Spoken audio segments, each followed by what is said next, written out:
Hello बच्चों, मेरा नाम है आकांक्षा वर्मा। तो आज की इस वीडियो में हम अपने बचे हुए टॉपिक्स कंप्लीट करने वाले हैं। चैप्टर 8 की रिप्रोडक्शन इन प्लांट्स। तो लास्ट की वीडियोस में हम लोगों ने क्या क्या पढ़ा था, पॉलिनेशन वगैरह हम लोगों ने देख लिया था, है ना। Pollination, sexual reproduction, asexual reproduction and types of asexual reproduction, vegetation and ये सब देख लिया था। अब हमारा जो टॉपिक बचा था, क्या टॉपिक बचा था अगर आपको याद हो तो क्या था? फर्टिलाइजेशन। यस, फर्टिलाइजेशन बचा था। तो अपना आज हम यहाँ पे फर्टिलाइजेशन एंड जो क्या क्या बचा हुआ था एक बार और देख लेते हैं। और ये यहाँ तक हो गया तो okay. Fertilisation, seed disposal and fruit and seed formation, ये सारे टॉपिक्स बचे। तो चलिए इसे कंप्लीट करते हैं, ठीक है। सबसे पहले इसके पहले हम लोगों ने क्या पढ़ा था? पॉलिनेशन। पॉलिनेशन में हम लोगों ने क्या देखा था कि जब कोई पॉलिन ग्रेन्स, है ना, जब कोई एंथर पॉलन ग्रेन्स जब स्टिग्मा में स्टिक होके अंदर जाता है पिस्टल में, तो उस प्रोसेस को क्या कहा जाता है? पॉलिनेशन। उसके बाद जो आगे की प्रोसेस होती है, मतलब जब फ्यूज़ करते हैं दोनों जाइगो, मतलब जब दोनों gametes, mail and female gametes जब दोनों फ्यूज़ करते हैं टुगेदर, तो उस प्रोसेस को क्या कह दिया जाता है? जब वो जाइगोट बना लेते हैं, उस प्रोसेस कहते हैं फर्टिलाइजेशन। ओके, सो बाकी मैंने ओवरव्यू आपको बता दिया फर्टिलाइजर। बुक के लैंग्वेज में देखते हैं क्या बोल रहा है, इसको देखते हैं, ठीक है। Okay, so the cell which results after fusion of the gametes is called a zygote। तो वही कह रहा है, जो आफ्टर जो सेल्स का जो सेल्स का फ्यूजन होता है उसका रिजल्ट क्या होता है? जाइगोट, ठीक है, जाइगोट होता है। तो ये मतलब इसी को फर्टिलाइजेशन कह देते हैं। जाइगोट बन गया। जाइगोट क्या है? जो हमारा फूड वगैरह बन रहा होगा नेक्स्ट जाके आगे, वो एम्ब्रायो, मतलब वैसे तो कॉमन लैंग्वेज में देखेंगे तो बोलेंगे हम लोग बेबी। ओके, तो जो प्लांट का बेबी होगा इंडिविजुअल, वो जाइगोट हो जाएगा। The process of fusion of male and female. देखिए, फ्यूजन का मतलब क्या होता है? फ्यूजन का मतलब होता है मेल और फीमेल गैमेट्स मिलना, उसको क्या देते हैं? फ्यूजन, ठीक है। उसके बाद उन उन लोगों का मिल जाना, एक हो जाना, उसके बाद क्या हो जाता है? Zygote. The process of fusion of male and female gametes to form a zygote is called fertilisation. देखिए, जो प्रोसेस होती है फ्यूजन का प्रोसेस होने के बाद जो जाइगोट बनता है, उस प्रोसेस को क्या कहा जाता है? फर्टिलाइजेशन। फर्टिलाइजेशन क्या है? Is the process in which fusion of male and female gametes produce zygote is called fertilisation. The zygote develops into an embryo. ये देखिए, एम्ब्रियो क्या होता है? बेबी होता है, ठीक है। उसके बाद आगे क्या बोल रहा है अपन देखते हैं। 8.3 है फ्रूट्स एंड सीड फॉर्मेशन। अब फ्रूट कैसे बनता है और सीड फॉर्मेशन कैसे होती है? अभी हम लोग एसेक्सुअल रिप्रोडक्शन देख रहे हैं, तो सीड फॉर्मेशन होती है किसमें? एसेक्सुअल रिप्रोडक्शन में। देखिए, एक एग्जांपल दे रखा है एप्पल का। वैसे एप्पल तो एक फॉल्स फ्रूट होता है। फॉल्स फ्रूट के बारे में भी आप आगे जाके पढ़ेंगे कि फॉल्स फ्रूट क्या होता है, और है ना, सही से वाले फ्रूट क्या होते हैं। चलिए, तो पहले हम यहाँ पे जो इंपॉर्टेंट है वही देखते हैं, फ्रूट्स एंड सीड फॉर्मेशन। तो फ्रूट और सीड के फॉर्मेशन कैसे होता है आफ्टर फर्टिलाइजेशन? तो फर्टिलाइजेशन के बाद क्या होता है? एक चीज़ और जानना जरूरी है बच्चों यहाँ पास, कि जो फ्रूट होता है वो कैसे बनता है? क्या ओव्यूल, मतलब क्या ओवरी से फ्रूट बनता है, या ओवम?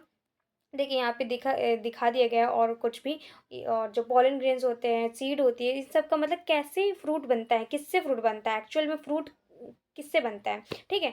उसके अंदर जब ओवरी के अंदर जाता है, तो उसके बाद क्या बोल रहा है कि after fertilisation the ovary grows into a fruit, ठीक है। तो देखिए, क्या बता दिया गया है कि जो ओवरी होती है उससे फ्रूट बनता है।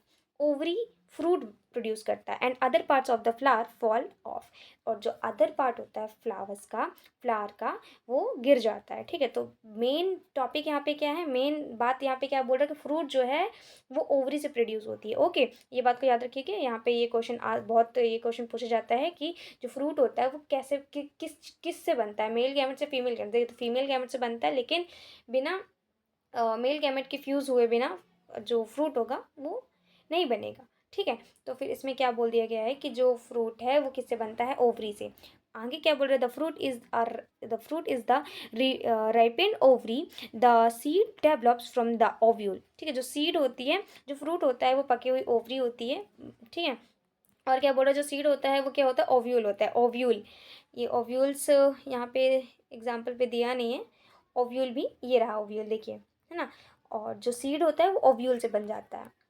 उसके बाद क्या बोल रहा है? Seed the seed develops from the ovules. तो जो सीड होता है वो ओव्यूल से डेवलप होता है। ओव्यूल पहले छोटे होते हैं और जब वो फर्दर आगे जाते हैं और फिर सीड फॉर्मेशन हो जाता है। The seed contains an embryo enclosed in a protective seed coat. देखिए, जो सीड होता है ना, सीड के जो सीड होता है उसके उसके उसको ना, मतलब प्रोटेक्टिव एक लेयर होती है जिसे फ्रूट कहते हैं। जैसे कि यहाँ पे देखिए आप, ये सीड हो, उसे प्रोटेक्ट करने के लिए ये सीड कोट है ना, ये तो इसको क्या कह दिया गया है?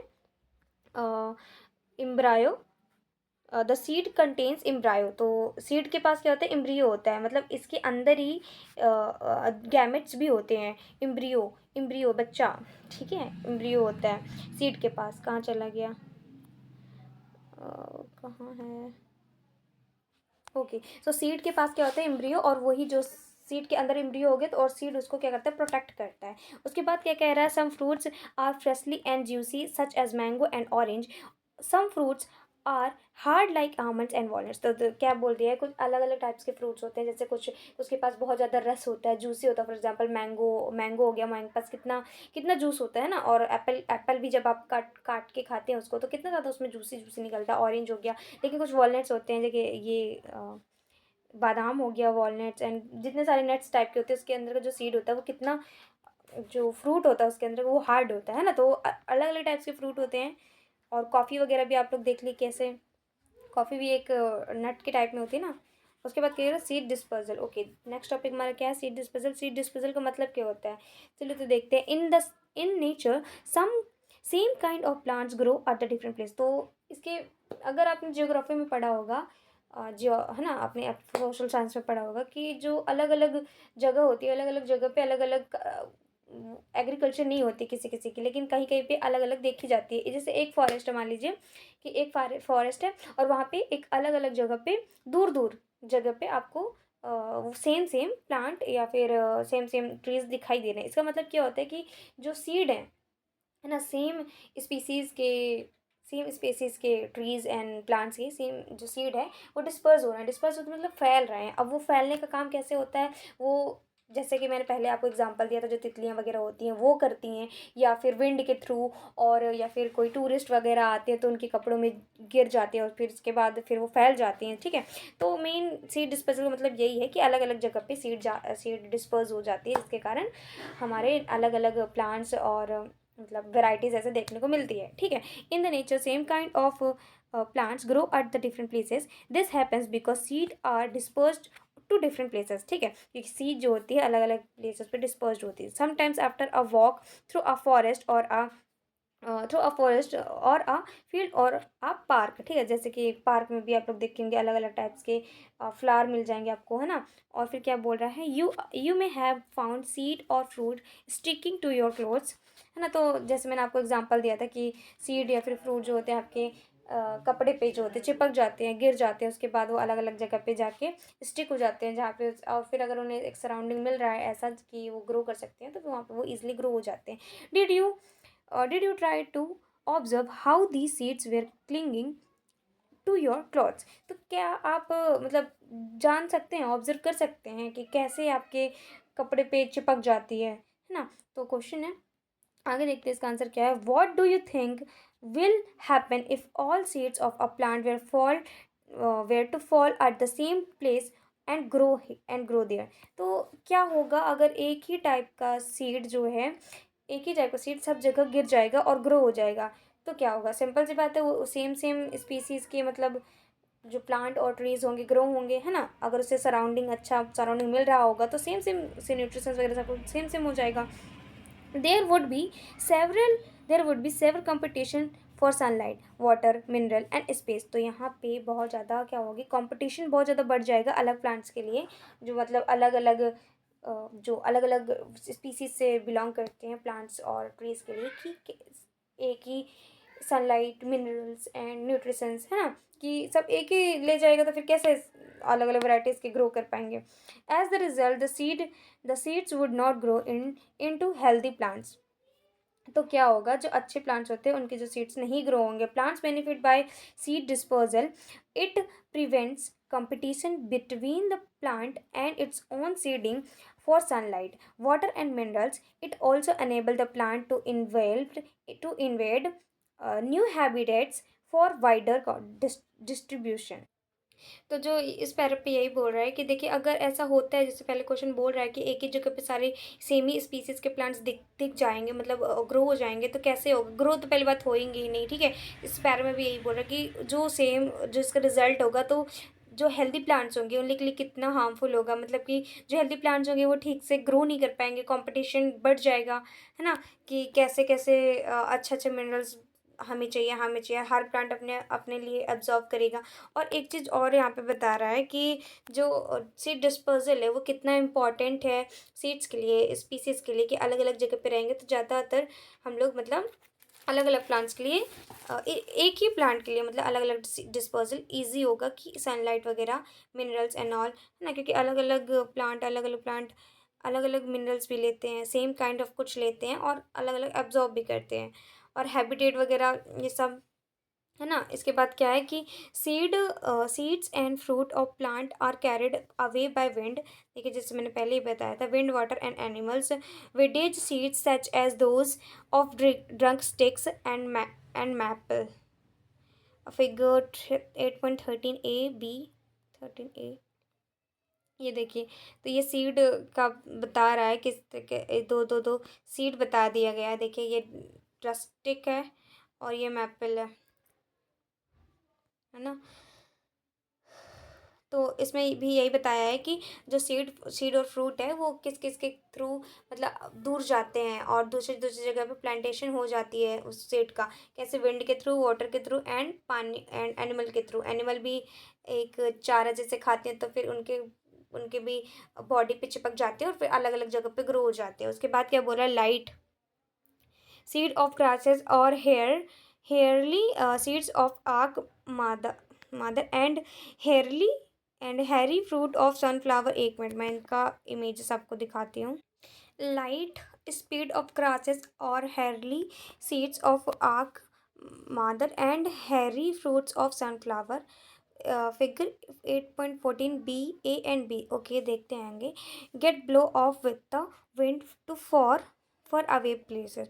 ठीक है, तो इसमें क्या बता रहा है कि जैसे कि मैंने आपको पहले बताया था डिस्पोजल का, तो ये सारे ऐसे ऐसे कुछ फ्रूट्स होते हैं, ऐसे ऐसे कुछ सीड्स होते हैं जिसके मतलब सीड रह जाता है और उसके जो पार्ट होता है और है ना वो क्या हो जाता है कि फॉल गिर जाता है फ्लावर का। जैसे ये देखिए मैं आपको दिखा रही हूँ,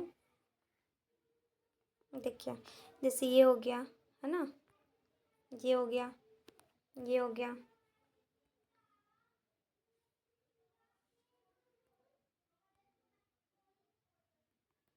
तो जो इमेजेस मैंने दिखाया था वो उसका मादर मीन्स आक जो होता है उसका एग्जाम्पल है। ठीक है, और सनफ्लावर का भी मैंने दिखाया था, तो इसमें भी ऐसा ही कुछ होता है कि वो डिस्पोज होके अलग अलग जगह पे सेम सेम फिर एक ही नहीं दिखती है ना। फिर क्या होता है कि some seeds are disposal by water, कुछ सीड्स वाटर के थ्रू भी डिस्पोज होते हैं। ठीक है, दीज फ्रूट्स और seeds usually develop floating ability in the form of spongy और फाइब्रस। तो ये किस तरह डेवलप करती हैं, स्पॉन्जी होती हैं और फाइब्रस टाइप में। Outer coat as in coconut, जैसे कि कोकोनट होता है, कोकोनट इसका एग्जाम्पल है। कोकोनट में आपने क्या देखा होगा कि उसके आउटर मतलब जो अंदर होता है, अंदर वाइट कलर का जो फ्रूट होता है ना, और अंदर पानी जो जो कि यूजुअली होता है, और बाहर का जो कोट होता है उस टाइप पे फ्लोटिंग उसे एबिलिटी कह देते हैं। ठीक है, उसके स्पॉन्जी और फाइब्रस आउटर कोटिंग कहते हैं। ठीक है, some seeds are dispersed by animals, कुछ एनिमल्स के थ्रू भी डिस्पर्स्ड होती हैं। जैसे कि मैंने आपको पहले एग्जांपल दिया था कि कोई ग्रासेस खाने आती हैं और फिर उनके शरीर पे चिपक जाती है और फिर दूसरी जगह जाके वो झाड़ देते हैं, जिसके कारण वहाँ पे अगर अगर उन्हें वहाँ पे माहौल मिल रहा होता है, अच्छा सराउंडिंग मिल रहा होता है, तो वहाँ पे वो ग्रो कर जाते हैं। स्पेशली स्पेनी सीड्स विथ हुक्स, देखिए स्पिनी सीड्स एक एग्जाम्पल है। ठीक है, जो कि एनिमल्स के थ्रू मतलब ज़्यादातर वो होती है, डिस्पर्स होती है, which gets attached to the bodies of animal. जैसे कि मैंने आपको बता दिया, which get attached to the bodies of animals and are carried to distant places. तो अलग अलग प्लेसेस पे जाके मतलब थोड़ी दूर जगह पे जाके डिस्पर्स होती है। एग्जाम्पल इसका क्या है, एग्स्थेमन। ये देखिए इसका डायग्राम भी है, ये देखिए, है ना। ये और फिर क्या बोल रहे हैं, और इसका एग्जाम्पल तो है नहीं ये वाला, इसका फिगर ये वाला ही बस बताया एक ही। उसके बाद क्या है, some seeds are dispersed when the fruit burst with sudden jerk, the seeds are scattered for following for far from the parent plant. तो इस पैरा में सिर्फ इतना ही बोल रहा है कि कुछ सीड्स ऐसे भी होते हैं जो कि फूट जाते हैं, जब तो ज़्यादा पक जाते हैं तो कब फूट जाते हैं ना, और फिर कुछ कुछ जर्क के कारण फूट जाते हैं। फॉर एग्जांपल कुछ सुनामी, मतलब ऐसे भूकंप वगैरह आते हैं उसके कारण फूट जाते हैं, और बहुत सारे एग्जांपल्स हो सकते हैं इसके, है ना, कि जिसके कारण दूर जाते हैं। तो इसमें क्या होता है, किसी भी सडन जर्क, किसी भी सडन मतलब फोर्स के कारण जो सीड होता है पेरेंट सीड से बहुत, पेरेंट्स प्लांट से और पेरेंट्स ट्री से बहुत दूर जाके ग्रो करता है, जिसका बेस्ट एग्जांपल यहाँ पे बता रहा है कि कैस्ट्रॉल और बल्सम। तो आज की क्लास बस इतना ही, और हम लोगों ने ये चैप्टर कंप्लीट कर लिया। मिलते हैं नेक्स्ट वीडियो में, तब तक के लिए पढ़ते रहिए। मेरा नाम रोशन कीजिए। जय हिंद।